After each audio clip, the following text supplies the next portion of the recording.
자, 이 시간에는 하나님이 세우실 나라라는 제목을 가지고 함께 말씀을 나누도록 하겠습니다.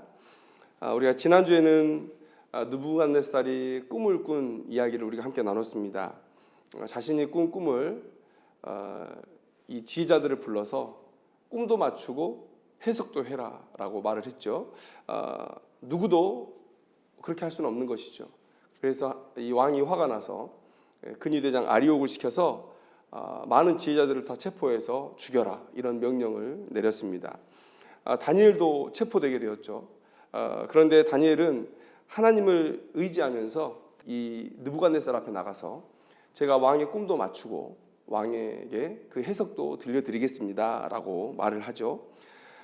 지휘자들은 이렇게 행동했을 때 시간을 벌려고 한다라고 책망했지만 아마도 이 느부갓네살 왕은 과거에 다니엘을 처음 만났던 그때의 기억을 소환했지 않았나라는 생각이 들어요. 그때 이 다니엘을 보면서 이 왕이 다른 지혜자들보다 이미 왕 옆에서 활동하고 있는 지혜자들보다 10배는 더 지혜롭다라고 말을 했거든요. 그래서 그때의 기억을 소환하면서 아마도 다니엘에게 시간을 준 것이 아닌가라는 생각을 해봅니다. 왜냐하면 왕은 지혜자들을 죽이는 게 목적이 아니죠. 장래의 일을 생각하고 침상에 누워있을 때 잠이 들었을 때 어떤 신에게 받은 계시이기 때문에 이것은 분명히 우리나라나 나의 미래에 큰 영향을 미칠 수 있는 그런 꿈이라고 생각했기 때문에 이 왕의 목적은 지혜자들을 죽이는 화풀이를 하는 게 목적이 아니라 이 지혜자들을 통해서 이 꿈을 해석하고 싶은 거예요. 근데 다니엘이 이렇게 담대하게 나와서 말을 했을 때 왕이 기회를 줬던 것이죠. 그래서 오늘 본문에서는 이제 다니엘이 느부갓네살 왕의 꿈을 해석하는 그런 장면이 펼쳐지고 있습니다. 그런데 그 꿈의 첫 장면은 한 영광스럽고 위험 있는 큰 신상의 그림으로부터 시작을 합니다. 그 신상은 설명하기를 위에서부터 아래로 이렇게 내려오는데 재료가 바뀌어요. 재료가 바뀌고 그런데 또 보면 위에 있는 재료가 제일 귀하기는 하지만 아래로 내려갈수록 더 재료는 단단해지는 그런 모습들을 보이고 있습니다. 그래서 그 신상의 모습을 한번 설명을 해보면 머리는 순금으로 되어 있고 그리고 가슴과 두 팔은 은으로 되어 있고 배와 넓적다리는 노수로 되어 있고 종아리는 쇠요 그 다음에 발은 얼마는 쇠 얼마는 진흙으로 되어 있다라고 얘기하고 있어요. 그리고 이 큰 신상이 손대지 아니한 돌에 의해서 완전히 부서진다라는 그런 얘기를 하고 있습니다. 이 다니엘이 왕의 꿈을 정확히 맞춘 것이죠. 그래서 왕은 이제 이 다니엘의 말에 귀를 잔뜩 기울이고 있을 것입니다. 꿈을 해석하는 것보다 꿈을 맞추는 게 더 어렵죠. 근데 꿈을 맞춰버렸어요.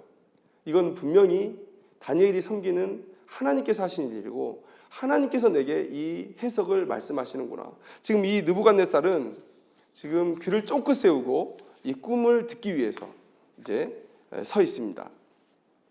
자, 그런데 오늘 이 꿈의 해석을 다니엘이 어떻게 하느냐? 각 부위에 설명되어 있는 그 재료들은 각 나라를 상징한다고 얘기하고 있어요.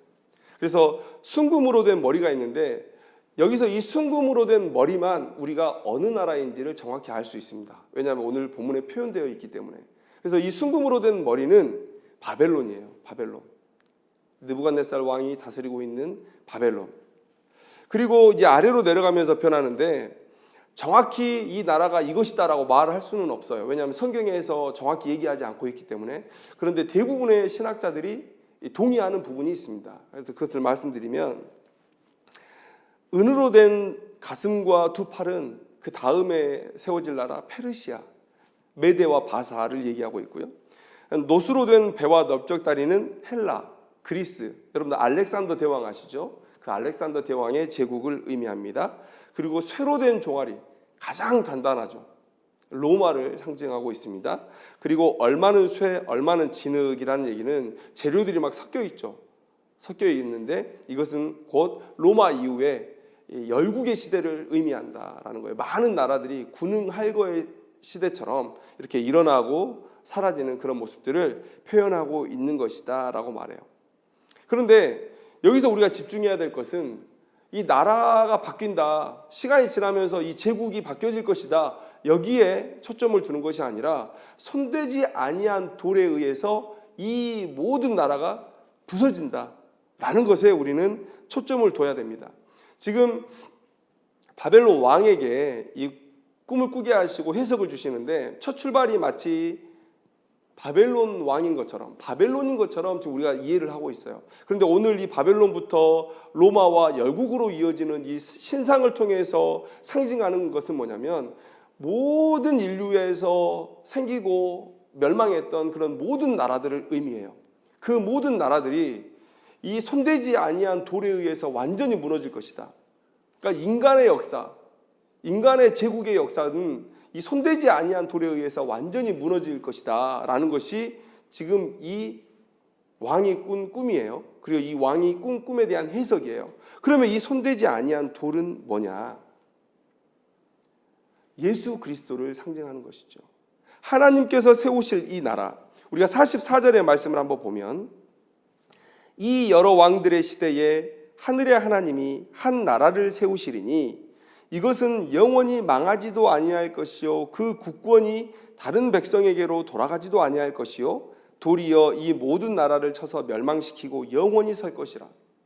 그러니까 하나님께서 인류의 역사의 마지막 때에 모든 나라를 다 쳐 부수고 예수 그리스도께서 통치하시는 영원히 멸하지 않는 한 나라를 세우시겠다고 지금 말씀하시는 거예요. 그러니까 하나님은 이 느부갓네살 왕이 꾼 꿈을 통해서 인류의 역사의 끝을 보여주시는 것이다 라고 말씀하는 것이죠. 오늘 이렇게 다니엘이 느부갓네살 왕의 꿈을 해석해 줬는데 이 꿈을 통해서 우리가 얻을 수 있는 교훈이 무엇이냐? 그것은 바로 하나님의 영원한 나라를 준비하는 인생을 우리가 살아야 된다라는 거예요. 하나님이 세우실 영원한 나라를 준비하라. 자, 여러분, 조삼모사라는 사자성어가 있죠. 이 이야기가 어디서 비롯되었냐면 송나라 때 저공이라는 사람이 있었대요. 저는 원숭이를 뜻합니다. 이름이 말해주듯이 이 정옥은 많은 원숭이들을 키우고 있었는데 집안 사정이 여의치 않아져서 이 먹이를 넉넉히 줄 수가 없게 됐어요. 그래서 이 원숭이들에게 줄 먹이를 이제 줄이기로 결정을 하는데, 자, 원숭이들에게 얘기합니다. 내가 너희들에게 도토리를 나눠주고 있는데 그 도토리를 아침에는 3개 주고 저녁에는 4개를 줄게. 어떠냐? 이렇게 물어봐요. 그러니까 원숭이들이 하나같이 화를 내는 거예요. 그래서 이 저공이 그러면 생각을 바꿔서 그러면 아침에는 4개를 주고 저녁에 3개를 줄게 라고 했더니 이 원숭이들이 좋아했다는 거예요. 여기서 조삼모사라는 말이 나타납니다. 결과는 똑같아요. 결과는 하루에 7개를 먹는 거예요. 그런데 아침에 3개 먹고 저녁에 4개 먹고 아니면 아침에 4개 먹고 저녁에 3개 먹는 게 그렇게 큰 차이가 없음에도 불구하고 이 원숭이들은 당장 4개를 먼저 먹고 싶은 거죠.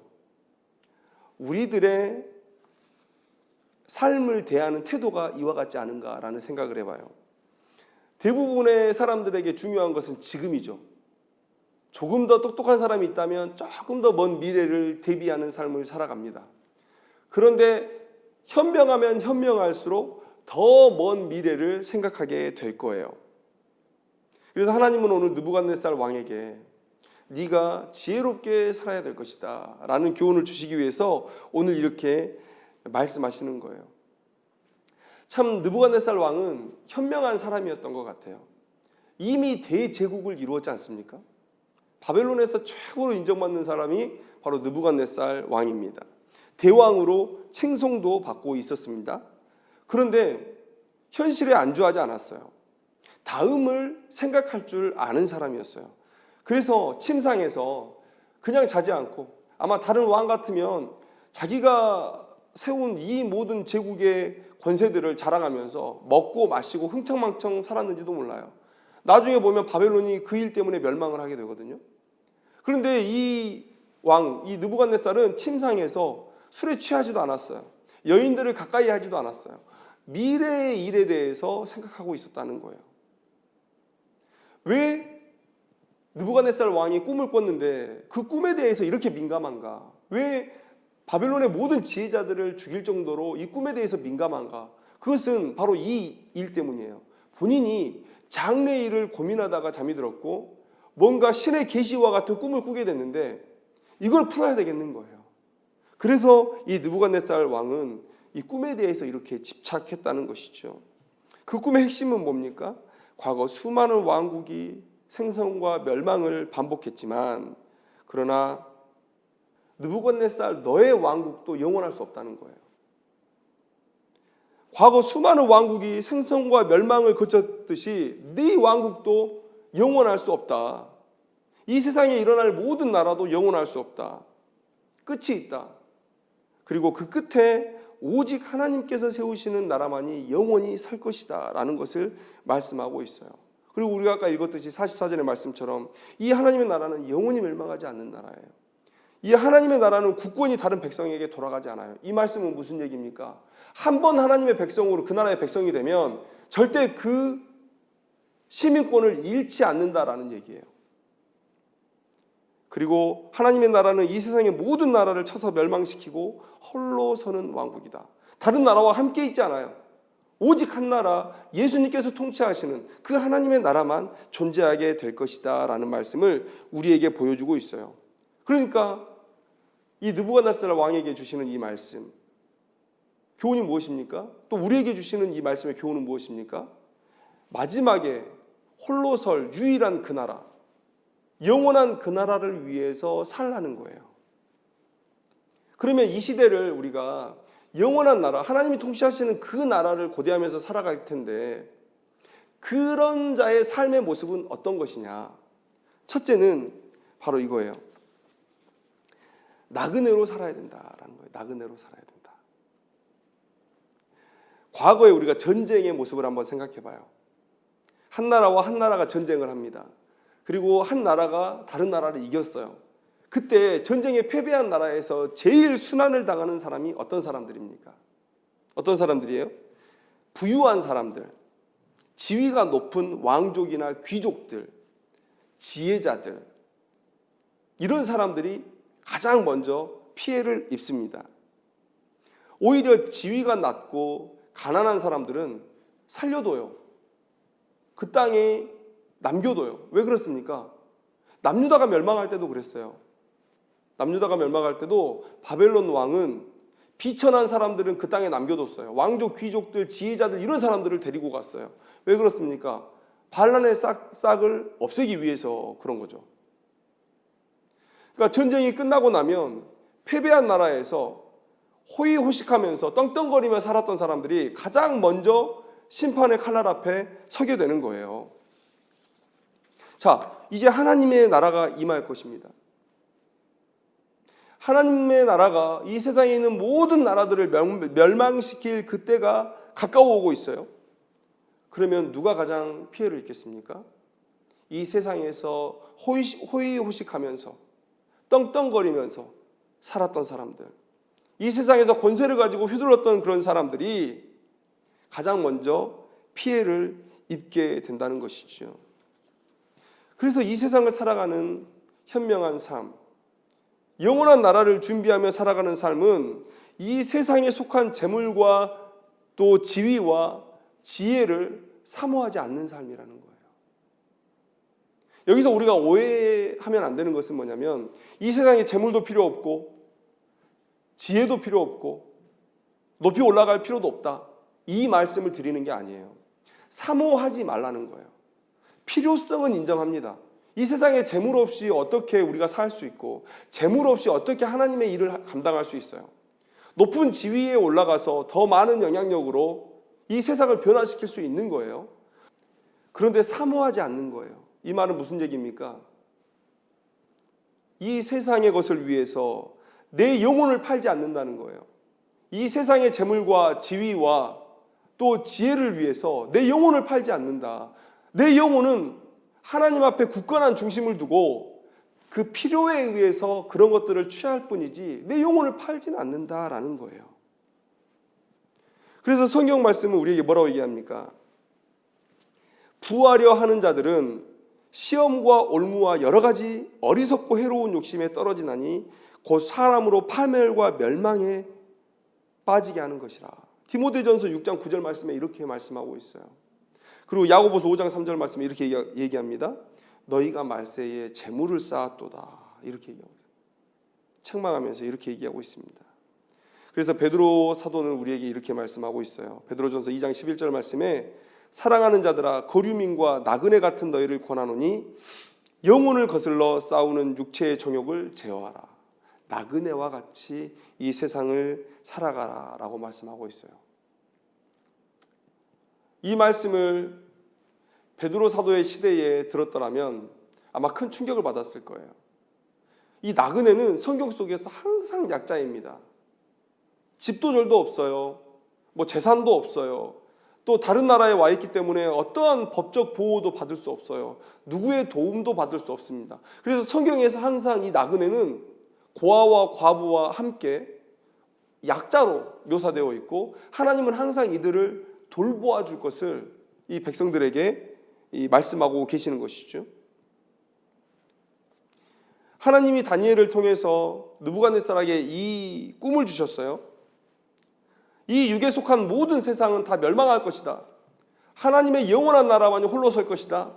이 말씀은 곧 무슨 얘기냐면 우리가 이 땅에 살지만 그러나 천국 시민으로서 이 땅을 살아가야 된다라고 말하고 있어요.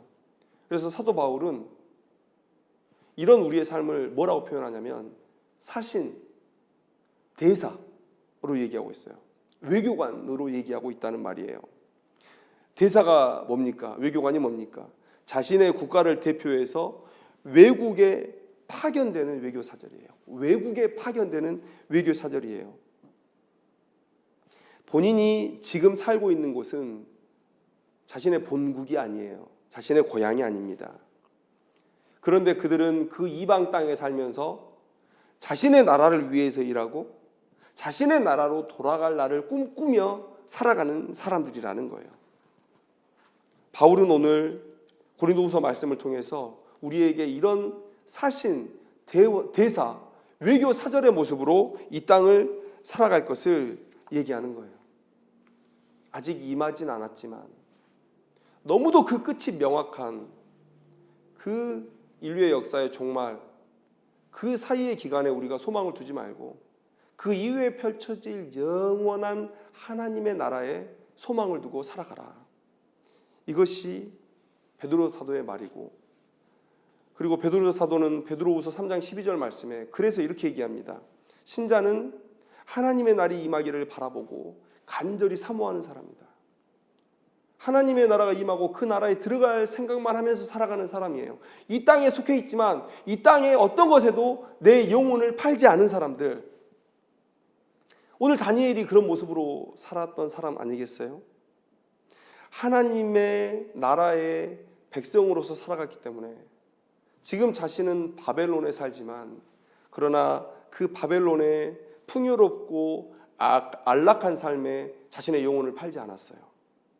그곳에서 이스라엘의 회복을 갈망하면서 살아갔던 것이에요. 나는 바벨론에 살지만 그러나 내 고향은 예루살렘 하나님의 성전이 있는 그곳이다 라는 마음을 가지고 살아갔다는 거예요. 이것이 영원한 하나님의 나라를 준비하는 자의 삶이다. 나그네로서 사는 삶이다 라는 거예요. 두 번째는 뭡니까? 세상으로부터 미련한 자 취급을 받는 것을 두려워하지 않는 삶. 이게 영원한 하나님의 나라를 바라보며 살아가는 삶이에요. 고린도전서 1장 23절 말씀에 이렇게 얘기하고 있습니다. 우리는 십자가에 못 박힌 그리스도를 전하니 유대인에게는 거리끼는 것이요 이방인에게는 미련한 것이다. 이렇게 얘기하고 있어요. 이 말씀처럼 하나님을 믿지 않는 사람들은 분명 우리가 믿고 또 위하여 목숨을 버리는 이 복음을 미련한 것으로 여길 겁니다. 왜냐하면 지식을 얻는 그 방법이 달라요. 세상 사람들은 논리로 지식을 받아들입니다. 과학적 사고를 한다고 그래요. 그런데 우리는 그 논리, 과학적 사고를 더 넘어서서 그것들을 포함해서 한 가지 덧붙이는 것은 믿음으로 우리가 지식을 받아들인다라는 거예요. 믿음으로 지식을 받아들인다. 믿음을 갖지 못하고 그래서 영적 지식을 갖지 못하는 사람들의 무지함 앞에서 우리가 부끄러워할 필요가 없는 것이죠. 우리가 부끄러워할 필요가 없는 것이죠. 여러분, 사람들이 많이 이런 생각을 가지고 있어요. 진화론은 과학적이어서 대단하고 창조론은 마치 미신 같다. 그렇게 생각해요. 과학의 시대를 살아가고 있는 이 시대의 사람들이 대부분 이런 생각들을 하고 산단 말이에요. 그러나 여러분이 깨달아야 할 것은 세상 사람들이 가진 지식보다 한 단계, 아니 10단계, 100단계는 더 고차원적인 지식들을 우리가 가지고 있다는 거예요. 그것은 우리가 도저히 도달할 수 없는 지식이고, 그래서 지혜의 근원 되시는 하나님께서 우리에게 보여주셔야만, 말씀해 주셔야만 알 수 있는 지식이에요. 비교 자체가 불가능한 지식이에요. 이 지식을 어떻게 믿음 없는 세상 사람들이 알 수 있을까요? 그런데 그런 지식을 가지고 있는 우리가 세상 사람들이 받아들이지 않는다, 세상 사람들이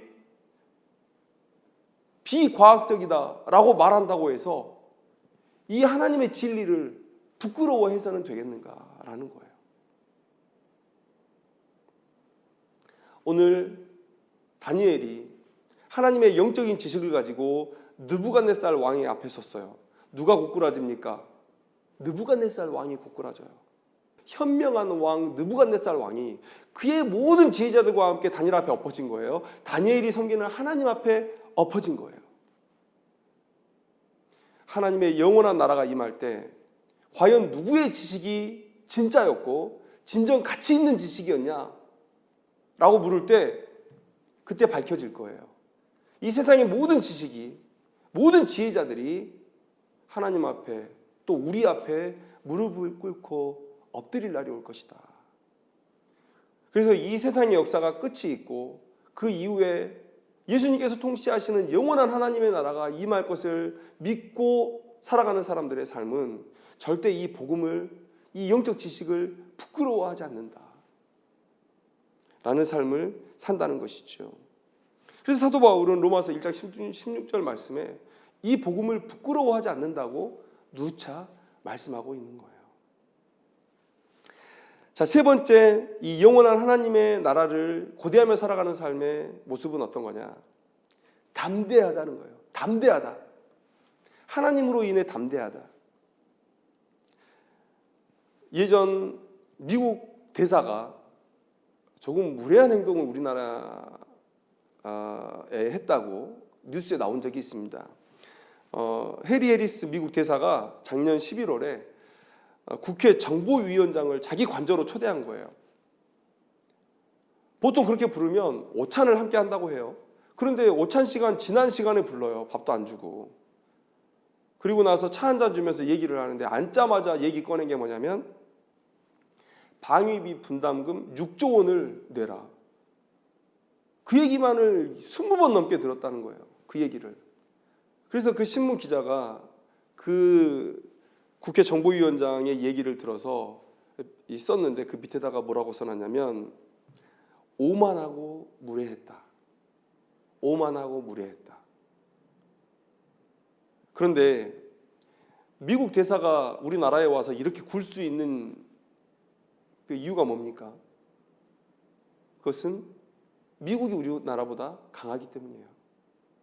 미국이 우리나라보다 훨씬 더 강한 초강대국이기 때문에 우리가 아무 말 못하는 거예요. 아직도 미군이 우리나라를 지켜주고 있고 미국과 많은 경제적인 우호 관계들을 맺어가고 있는 이 상황에서 우리나라가 뭐라 얘기할 수가 없는 거예요. 여러분, 오늘 본문의 다니엘의 모습을 한번 보세요. 그는 하나님의 나라의 대사로서 살아가는 삶을 인식하고 살아가요. 그는 육으로는 바벨론에 속해 있지만 그러나 영으로는 하나님의 나라에 속한 사람이었다는 것을 알고 있는 사람이에요. 그래서 이 다니엘은 당당할 수 있었어요. 왜요? 하나님이 뒤에 계세요. 나는 초강대국 하나님의 나라의 대사이기 때문에 이 바벨론 왕 앞에, 이 대제국 바벨론 왕 앞에 당당할 수가 있었다는 거예요. 여러분 28절의 말씀을 한번 보세요. 왕 앞에 서서 하나님을 자랑합니다. 오직 은밀한 것을 나타내실 이는 하늘에 계신 하나님뿐이다. 그리고 왕 앞에 서서 무슨 얘기를 하고 있는 겁니까? 지금 당신의 나라 멸망할 거예요 라고 얘기하는 거 아니에요. 아니, 어떤 신하가 왕 앞에 서서 당신 나라 멸망할 거예요 이렇게 얘기할 수 있습니까? 어떤 신하가 이런 얘기를 할 수 있어요? 그리고 그 뒤에 뭐라고 얘기합니까? 영원한 하나님의 나라가 설 거라고. 당신 나라 망하고 영원한 내가 섬기는 그 하나님의 나라가 도래할 것입니다. 왕과 다니엘 그리고 그 주변에 있는 많은 지혜자들, 그 주변에 있는 지혜자들은 지금 이 상황을 보고 뭐라고 생각했을까요? 저런 건방진, 저런 오만방자한 소리가 다 있나? 어떻게 우리의 왕 앞에서 우리의 나라가 멸망한다고 얘기할 수가 있는가? 그런데 다니엘은 했어요. 다니엘은 했어요. 왜요? 너희들이 속해 있는 이 바벨론이라는 나라보다 내가 속해 있는 하나님의 나라가 더 강하고, 나는 하나님께서 이 땅에 보내신, 또 너희들에게 보내신 대사로서의 사역을 하고 있기 때문에, 사명을 감당하고 있기 때문에 나는 담대하다는 거예요. 나는 담대하다. 그래서 마가복음 6장에 예수님께서 제자들을 보내실 때 뭐라고 얘기하십니까? 지팡이 외에는 양식이나 배낭이나 전대의 돈이나 아무것도 가지지 말며 신만 신고 두벌옷도 입지 말라. 가서 먹을 권리, 가서 숙박할 권리가 있다는 거예요. 어디서든지 누구의 집에 들어가거든 그곳을 떠나기까지 거기 유하라. 어느 곳에서든지 너희를 영접하지 아니하고 너희 말을 듣지도 아니하거든 거기서 나갈 때에 발 아래 먼지를 떨어버려 그들에게 증거를 삼으라. 마치 조선시대의 아맹어사가 다니는 것처럼 왕의 명령을 받고 이 왕의 나라를 이 아맹어사가 다니는 것처럼, 마패 하나 들고 다니는 것처럼 너희들은 어느 곳에 가든지 먹고 잘 수 있는 권한이 있다고 지금 예수님께서 말씀하시는 거예요. 우리는 하나님의 대사로서 하나님의 뜻을 위해서 이 세상 곳곳에서 일하고 있는 하나님의 외교사절, 대사라는 사실을 우리가 잊어서는 안 됩니다. 하나님의 나라는 이 세상 그 어떤 나라보다도 강하다는 거예요. 오늘 본문 45절에 말씀하신 대로 하나님의 나라는 쇠와 놋과 진흙과 은과 금으로 상징되는 모든 나라를 부수시는 능력의 나라다. 이 세상 어느 나라와도 비교할 수 없는 강한 나라다. 우리가 그 나라의 대사로서 이 세상에 파견받아 일하고 있다는 사실을 여러분 기억해야 됩니다. 그래서 오늘 본문의 다니엘처럼 우리가 어디를 가든 누구를 만나든 부끄러워하거나 두려워해서는 안 되고 담대히 하나님의 이 진리를 증거하는 사람들이 되어야 된다. 하나님의 능력이 그런 자들과 함께 있을 것이다 라는 거예요. 그래서 바울은 로마서 1장 16절, 빌립보서 1장 20절, 디모데후서 1장 12절, 디모데후서 1장 16절에서 자신의 사명을 수행함에 있어 나는 일말의 부끄러움도 느끼지 않는다. 나는 오히려 담대하다. 난 내 삶이 자랑스럽다 라고 얘기하고 있는 거예요. 담대한 삶, 이것이 영원한 하나님의 나라를 고대하며 살아가는 이 땅의 하나님의 대사로서 쓰임받는 자들에게 반드시 나타나야 할 삶의 모습이다라는 거예요.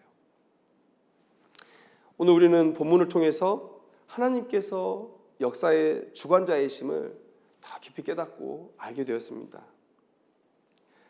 신자들의 삶은 내가 이렇게 역사를 이루어 갈 것이다 라고 말씀하신, 또 성취하시겠다고 말씀하신 그 하나님의 약속을 믿고 견디고 사명에 집중하는 삶을 살아야 됨을 기억해야 될 것입니다. 오늘 우리도 다니엘처럼 세상의 부와 지위, 또 세상의 지혜를 탐하지 않고 하나님의 대사로서 담대히 하나님의 사명을 성취해가는 그런 귀한 인생들이 되기를 주님의 이름으로 축원합니다. 기도하겠습니다.